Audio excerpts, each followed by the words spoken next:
नमस्कार, मैं विपिन पांडे साथ मऊगन न्यूज में आप सभी दर्शकों का स्वागत करता हूं। जगह के औद्योगिक विकास के लिए जो सबसे आवश्यक चीज़ होती है वो ये होता है कि वहाँ के जो लीडर्स हैं, जो नेता हैं, उनके पास एक पॉलिटिकल विल पावर होनी चाहिए। वहाँ के प्रशासन के पास एक रूपरेखा होनी चाहिए। और आज हम देख रहे हैं, पॉलिटिकल विल पावर की बात की तो माननीय विधायक जी खुद इस कार्यक्रम के सूत्रधार हैं। उन्होंने खुद ऐसी प्लानिंग की कि मऊगंज औद्योगिक रूप से पिछड़ा हुआ है, यहाँ पे व्यापार तो बड़ी तेजी से बढ़ रहा है, बड़ी तेजी से यहाँ पे आर्थिक गतिविधियाँ चल रही हैं, लेकिन उद्योगों पे कोई काम नहीं हो रहा है, इंडस्ट्रीज पे कोई भी काम नहीं हो रहा है। मित्रों, पहले ये समझ रहे हैं कि इंडस्ट्रीज जो है वो क्या है और क्या आवश्यकता है इंडस्ट्री लगाने की। फ्रेंड्स, जहाँ पे भी आप पूरा वर्ल्ड सिनेरियो देखेंगे तो विकास, उन सब में औद्योगिक क्रांति बहुत पहले आ गई। 17वीं शताब्दी के अंत में, 18वीं शताब्दी की शुरुआत में सबसे पहले यूरोप में इंडस्ट्रियल रेवोल्यूशन आया। उसके बाद धीरे धीरे करके विश्व के दूसरे देशों में औद्योगिक विकास चालू हुआ। आप देखिए, आज दुनिया में सबसे ज़्यादा जो डेवलप्ड नेशन है वो ही नेशन है जहाँ पहले औद्योगिक क्रांति आई। अब औद्योगिक क्रांति आए आज 200 साल से ऊपर हो चुका है। और यदि हम इसको अपने मऊगंज और रीवा के सिनेरियो में देखें तो औद्योगिक रूप से हम निश्चित रूप से पिछड़े हुए हैं। रीवा में तो पिछले 10 सालों में उद्योगों में काफ़ी काम हुआ, लेकिन अब मऊगंज में अभी भी इंडस्ट्रीज दिखाई नहीं देती। तो आवश्यक है कि यहाँ पे भी उद्योग लगे। अब उद्योग क्यों लगे? उद्योग इसलिए लगे कि उद्योग से ही एम्प्लॉयमेंट जनरेशन है। आप देखेंगे तो दुनिया के जो सबसे बड़े 10, 20, 30 जो मिलियनेयर्स हैं दुनिया के, वो सारे इंडस्ट्री से जुड़े हुए हैं, कोई भी ट्रेडिंग सेक्टर से नहीं है। आपको पता है दुनिया में सबसे ज़्यादा जो नेटवर्थ किस इंसान की है, मोस्ट वैल्यूएबल कंपनी कौन सी है? ये सारी कंपनियां जो हैं, चाहे वो एप्पल की बात करें, चाहे माइक्रोसॉफ्ट की बात करें, ये सारे या तो मैन्युफैक्चरिंग सेक्टर से जुड़े हुए हैं, सर्विस सेक्टर से जुड़े हुए हैं। अभी जो नेटवर्थ सबसे ज़्यादा है वो वेन जोसेफ की है, अमेजॉन की, ये भी सर्विस सेक्टर से जुड़ा हुआ है। हम सोचते हैं कि ट्रेडिंग है, ट्रेडिंग नहीं है मित्रों, ये सर्विस सेक्टर है। तो मैन्युफैक्चरिंग और सर्विस सेक्टर ही है जो आपकी वैल्यू एडिशन आप में करते हैं, प्रोडक्ट में वैल्यू एड करते हैं। और जब वैल्यू एड होती है तभी एम्प्लॉयमेंट जनरेशन होता है, गवर्नमेंट को रेवेन्यू मिलती है, हम सेल्फ इंडिपेंडेंट होते हैं। तो इंडस्ट्री ही देखा जाए, और इंडस्ट्री और जो सर्विस सेक्टर है वही एम्प्लॉयमेंट जनरेट कर रहा है। और विकास का सबसे बड़ा, यदि विकास के लिए आवश्यक जो चीज़ है वो ये है कि इंडस्ट्री का होना। किसी क्षेत्र का विकास तभी होता है जब वहाँ पे इंडस्ट्रीज होती हैं। आज मऊगंज में इस तरह की पहली वर्कशॉप है। मेरी जानकारी में इसके पहले कभी भी इस तरह की कोई वर्कशॉप आयोजित नहीं की गई। तो आज की वर्कशॉप निश्चित रूप से यहाँ के लिए मील का पत्थर साबित होगी। उद्योगों को लगाने के लिए जो प्री रिक्विजिट हैं, अब उनकी बात करते हैं। चयन करें, जब इंडस्ट्री का चयन करें तो आपको सबसे पहले समझना होता है कि हम किस तरह के बिजनेस में आए हैं। इंडस्ट्री दो तरह की होती है, एक तो डिमांड बेस्ड, यानी कि ऐसी इंडस्ट्री में आप आए, ऐसी मैन्युफैक्चरिंग एक्टिविटी में आप आए जिसके प्रोडक्ट की डिमांड लोकल एरिया में हो और आप उसी तरह का प्रोडक्ट मैन्युफैक्चर करें। दूसरा तरीका ये हो सकता है कि आपके लोकल एरिया में तो उस प्रोडक्ट की डिमांड नहीं है, लेकिन जो उस इंडस्ट्री के लिए रॉ मटेरियल है वो यहाँ बहुतायत में उपलब्ध हो। ऐसी इंडस्ट्री को रिसोर्स बेस्ड इंडस्ट्री कहते हैं। तो सबसे पहले जो चयन करना है, आपको जो ध्यान रखना है वो ये करना है कि इन दोनों में से किसी एक तरह की इंडस्ट्री का चयन करना है, या तो रिसोर्स बेस्ड हो या डिमांड बेस्ड हो। तभी आप इकोनॉमी के साथ, टेक्निकल और इकोनॉमिक इंडस्ट्री की स्टेब्लिश हो सकती है। अब बात करते हैं कि ऐसी कौन सी इंडस्ट्री हो सकती है जिसको हम बोलेंगे कि डिमांड बेस्ड है। मित्रों, एक उदाहरण लेता हूँ डिटर्जेंट पाउडर का। ये बहुत ही मास कंजम्पशन की चीज़ है, घर घर में डिटर्जेंट पाउडर की आवश्यकता है। लेकिन हम बात करें कि हमारे यहाँ पे रीवा जिले में या मऊगंज में क्या कोई ऐसी इंडस्ट्री जो डिटर्जेंट पाउडर की मैन्युफैक्चरिंग कर रही हो? नहीं है। तो ये डिमांड बेस्ड इंडस्ट्री है जिसका कंजम्पशन बहुत मास स्केल पे होना है। हर घर में कोई ऐसा घर नहीं होगा जहाँ किलो 2 किलो डिटर्जेंट पाउडर का उपयोग हर महीने ना होता हो। बनाने की प्रक्रिया भी बहुत ही आसान है। इसका रॉ मटेरियल जो केमिकल्स हैं वो गुजरात में बहुतायत में उपलब्ध हैं। यदि आप गुजरात से रॉ मटेरियल यहाँ पे मंगाते हैं, और इसमें भी कोई बहुत बड़ी केमिकल प्रोसेस नहीं है। इस केमिकल को, जो केमिकल है, इसको ग्राइंडिंग और ब्लेंडिंग ही करना है, और एक अच्छी पैकेजिंग की मशीन होनी चाहिए। कुछ स्टैंडर्ड्स हैं, उनको फॉलो करना है। यदि हम ऐसा कर लेते हैं तो डिटर्जेंट पाउडर का कारखाना मऊगंज में भी लगाया जा सकता है। सतना और कटनी में ऐसे कई कारखाने लगे हुए हैं। अभी कल ही तिवारी की चर्चा हो रही थी, सतना में एक बहुत बड़ी यूनिट मैन्युफैक्चरिंग की लगी हुई है। रूरल एरिया में हो चाहे अर्बन एरिया हो, शहरी हो या ग्रामीण हो, सभी जगह इसकी आवश्यकता है। तो इस तरह की इंडस्ट्री लगाई जा सकती है। तो मैंने बताया कि इसका रॉ मटेरियल तो यहाँ उपलब्ध नहीं है, लेकिन इसकी डिमांड जो है वो घर घर में है। इसीलिए इंडस्ट्री जो है वो डिमांड बेस्ड इंडस्ट्री होगी। इंडस्ट्री वो होगी जिसका रिसोर्स, जिसका रॉ मटेरियल यहाँ पे उपलब्ध हो। मऊगंज की बात करें तो यहाँ पर एग्रीकल्चर प्रोड्यूस काफी मात्रा में होता है। धान का बहुत बड़ा क्षेत्र है, काफी सारी पैडी यहाँ होती है।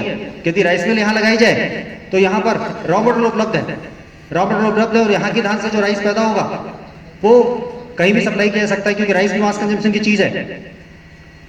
तो रॉ मटेरियल यहाँ पे उपलब्ध है, इसलिए रिसोर्स बेस्ड इंडस्ट्री है। इंडस्ट्री के चयन करते वक्त इन दोनों चीजों का ध्यान बहुत जरूरी है, क्योंकि रॉ मटेरियल हो या लोकल मार्केट में माल बेचने की सुविधा हो, तभी तो आप ट्रांसपोर्ट की कॉस्ट, लॉजिस्टिक की कॉस्ट, स्टोरेज की कॉस्ट, परचेज की कॉस्ट को कम कर सकते हैं। तो मित्रों, इस हिसाब से आप इंडस्ट्री का चयन करें। ट्रेडिंग एक्टिविटी वैल्यू एडिशन नहीं देती। यहाँ पर काफी सारे व्यापारी बैठे हुए हैं। प्रोग्राम जब आयोजित किया गया तो यह सवाल था कि किस तरह के लोगों को यहाँ आमंत्रित किया जाए। तो इस तरह का डाटा कलेक्ट किया गया कि यहाँ पे जो बड़े ट्रेडर्स हैं वो सभी यहाँ उपस्थित हों, सभी पहुंचे यहाँ पे, उनको जानकारी मिले कि इंडस्ट्री किस तरह से लगाई जाती है। ट्रेडिंग एक्टिविटी वास्तव में करने का एक तरीका है। आप लोग यहाँ पे कई यहाँ पे रूरल बैकग्राउंड से जुड़े हुए लोग हैं, कई एकड़ों में आप लोगों के पास खेती की जमीनें हैं, लेकिन आप देखते हो कि जो आपकी कम से कम 5 और 8 एकड़ 10 एकड़ की प्रोडक्टिविटी सब्जियों के लिए आती है, वो सिर्फ 1 एकड़ का पॉली हाउस दे सकता है। प्रोडक्टिविटी इसलिए ज़्यादा होती है क्योंकि वो कंट्रोल एटमॉस्फेयर में वहाँ पे खेती होती है। जब हम जो तरह से कंट्रोल कर देते हैं, उसका टेम्परेचर कंट्रोल होता है, जब वो चारों तरफ से बंद होता है और उसमें किसी तरह से भी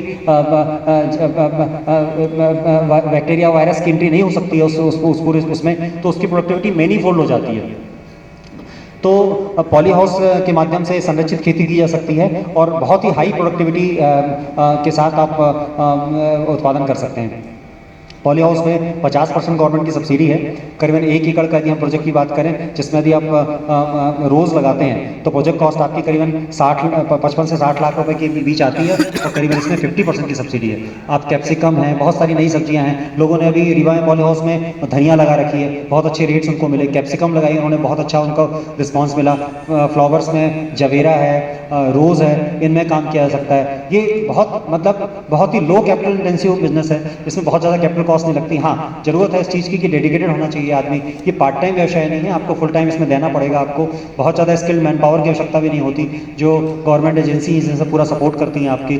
तो पॉली हाउस में काम किया जा सकता है और इसमें काम करने की आवश्यकता है। 50% गवर्नमेंट की बहुत बड़ी सब्सिडी होती है। वास्तव में लोग देखा जाए तो 50% गवर्नमेंट की सब्सिडी होती है, और ये 50% तो नहीं, मैं कहूँगा 75% तक काम आती है, क्योंकि एक्चुअल प्रोजेक्ट कॉस्ट भी उतनी नहीं होती जितनी गवर्नमेंट ने स्टैंडर्ड्स के रखे हुए हैं। बहुत हाई स्टैंडर्ड रखे हुए हैं, बहुत अच्छी क्वालिटी का मटेरियल की गवर्नमेंट प्रिस्क्राइब करती है। तो आप इसमें अच्छी इकोनॉमी के साथ मेजर पोर्शन है जो आपका सब्सिडी में के रूप में ले सकते हैं और इस पर काम कर सकते हैं। और लैंड की रिक्वायरमेंट भी मित्रों मैंने बताया कि बहुत ज़्यादा नहीं है। आधे एकड़ में भी आप करेंगे प्रोजेक्ट तो इसकी प्रोजेक्ट कॉस्ट रोज़ के लिए, जैसे मैंने बताया आपको, कि 55-60 लाख रुपए एकड़ आती है, यानी कि 30 से 35 लाख रुपए, 25 से 30 लाख रुपए में आपका आधे एकड़ का प्रोजेक्ट जो है वो हो सकता है, जिसमें वेजिटेबल और फ्लावर्स में काम किया जा सकता है।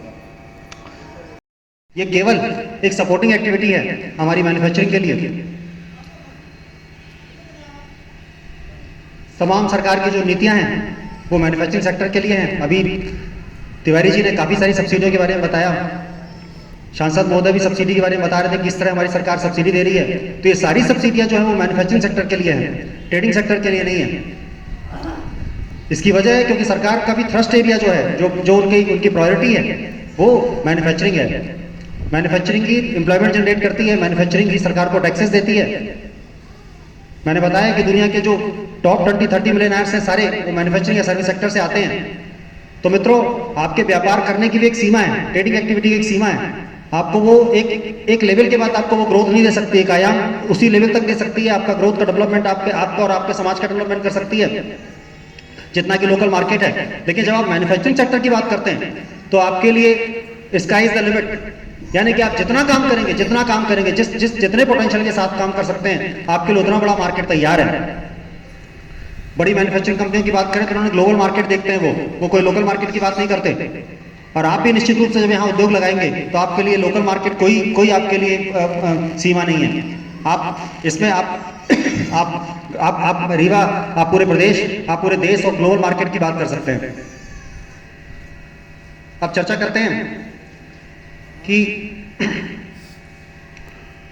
आपको बताया कि सिलेक्शन किस तरह से करना है, कि रिसोर्स बेस्ड और डिमांड बेस्ड। इसमें दूसरे और कौन से कंसीडरेशन है जिनको आपको ध्यान रखना है। तो इसमें आपके लिए आवश्यक है कि आप सबसे पहले जब प्रोजेक्ट का चयन करें, जब आपने या तो रिसोर्स बेस्ड या डिमांड बेस्ड चयन करना है, और इसके बाद जो दूसरा स्टेप है वो आपको समझना है कि आपके प्रोजेक्ट की लोकेशन क्या होगी। प्रोजेक्ट की लोकेशन इसलिए इंपॉर्टेंट है क्योंकि आपकी प्रॉक्सिमिटी भी जरूरी है रॉ मटेरियल से, या फिर जो जिस मार्केट को आप टारगेट कर रहे हैं। कभी कभी ये इसलिए आवश्यक हो जाता है कि सब्सिडी की उपलब्धता भी आपकी लोकेशन पर डिपेंड करती है। जो नई इंडस्ट्रियल पॉलिसी है जिसके बारे में तिवारी जी भी चर्चा कर रहे थे, उसमें ऐसा दिया गया है कि आपकी सब्सिडी, आपको जो सब्सिडी मिलेगी उसके लिए आपका ब्लॉक बैकवर्ड, इंडस्ट्रियली बैकवर्ड है या इंडस्ट्रियली फॉरवर्ड है, यानी कि विकसित है यदि वो ब्लॉक, तो सब्सिडी की पात्रता आपकी बदल जाती है।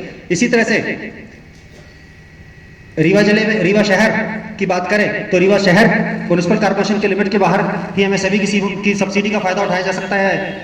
म्युनिसिपल लिमिट्स के अंदर सब्सिडी का फायदा नहीं उठाया जा सकता। मेरे हिसाब से ये नियम मऊगंज पे लागू नहीं होता। क्यों तिवारी जी? सर ये जो इंडस्ट्रियल पॉलिसी में ऐसा दिया गया है कि आपकी जो म्युनिसिपल लिमिट से बाहर होना चाहिए एमएसएमई का फायदा उठाने के लिए आपकी यूनिट 2 लाख क्या भाई, यानी कि मऊगंज में नियम लागू नहीं होता। तो मऊगंज वासियों के लिए भी एक बड़ी अच्छी बात है कि मऊगंज की शहर सीमा में भी यदि इंडस्ट्री लगती है तो उसको एमएसएमई की योजनाओं के तहत उसकी पात्रता होगी, जबकि ये सुविधा रीवा में नहीं है। रीवा में यदि म्युनिसिपल लिमिट्स के अंदर कोई भी उद्योग लगता है तो उसको एमएसएमई की जो मध्य प्रदेश शासन की जो नीति है उसके तहत सब्सिडी की पात्रता नहीं है। तो ये एक बहुत अच्छी बात हुई। तो इसलिए लोकेशन बड़े इंपॉर्टेंट फैक्टर है जिसको जानना जरूरी है। तीसरा है कि वहां पर इलेक्ट्रिक कनेक्शन की उपलब्धता। पावर कनेक्शन के लिए आप 11 केवी की लाइन हो सकती है, 33 केवी की लाइन हो सकती है। अब सवाल इस चीज का है कि यदि आप एक ऐसा प्लांट लगा रहे हैं, ऐसी मैन्युफैक्चरिंग यूनिट लगा रहे हैं जिसमें पावर की आवश्यकता ज्यादा है और आपको 33 केवी से ही कनेक्शन चाहिए, तो 33 केवी को आपको देखना पड़ेगा क्योंकि 33 केवी की पर किलोमीटर की कॉस्ट कम से 8 से 10 लाख रुपए पर किलोमीटर आती है।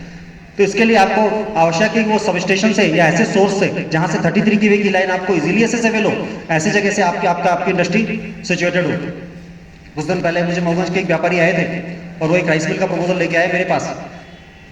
उन्होंने जमीन भी खरीद ली और उसके बाद मेरे पास आए, और जब उनको 33 केवी कनेक्शन के लिए अप्लाई करना पड़ा तो पता चला कि 5 किलोमीटर दूर से उनको लाइन लेना पड़ेगा और 50 से 60 लाख रुपए का खर्च केवल इलेक्ट्रिक कनेक्शन के लिए हो जाएगा। तो मित्रों फिर ये ध्यान रखें कि इस तरह की आपका जो प्रोडक्ट जो प्रोजेक्ट का सिलेक्शन कर रहे हैं, साइट का सिलेक्शन कर रहे हैं, तो आप इलेक्ट्रिक कनेक्शन की जो वो जरूर देख लें कि वहां पर इलेक्ट्रिक कनेक्शन उपलब्ध है कि नहीं। इसी तरह बहुत सारी इंडस्ट्री है जिनमें पानी बड़ी मात्रा में लगता है, तो वाटर की जो पानी की उपलब्धता है या वाटर लेवल उस जगह पे या वाटर का रिसोर्स जो अवेलेबल है कि नहीं है, इस चीज का भी जरूर ध्यान रखें।